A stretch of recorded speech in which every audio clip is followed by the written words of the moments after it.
வணக்க மக்களே, நான் தான் உங்க ஜாக்சன். ஆர்ஆர்பிபிஓ மெயின்ஸ்க்கு படிக்கவான்னு சொல்லி கேட்டுக்கிட்டே இருக்கீங்க.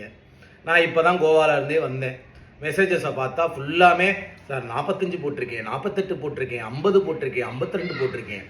நான் தான் வீடியோலேயே சொல்லி முடிச்சிட்டேன்ல, நீ ஒரு 45க்கு மேலே போட்டிருந்தா மெயின்ஸ்க்கு படிக்க ஆரம்பியா சிவாஜி அப்படின்னு சொல்லிட்டேன்ல. இன்னமும் ஏன் எல்லாத்தையும் போய் கேட்டுக்கிட்டே இருக்கீங்க? தயவு செய்து சிவாஜிகளா, மெயின்ஸ்க்கு படிக்க போகிறோங்க, நான் எதையாவது கொண்டு எரிஞ்சிட போகிறேன், சரியா?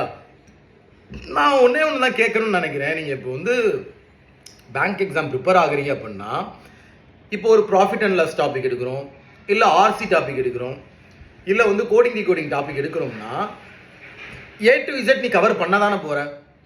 அப்போ மெயின்ஸ்க்கும் படித்த மாதிரி தானே. அப்புறம் என்ன மெயின்ஸ்க்கு படிக்கவான்ற படியா சிவாஜி? தயவு செய்து இங்கே காம்படிஷன் எக்கச்சக்கமாக இருக்குது. இப்போ மெயின்ஸ்க்கு படிக்கவா வேணாமான்னு சொல்லிட்டு பூஜையை போட்டு தான் ஆரம்பிப்பேன்ற மாதிரி பேசிக்கிட்டு இருக்க.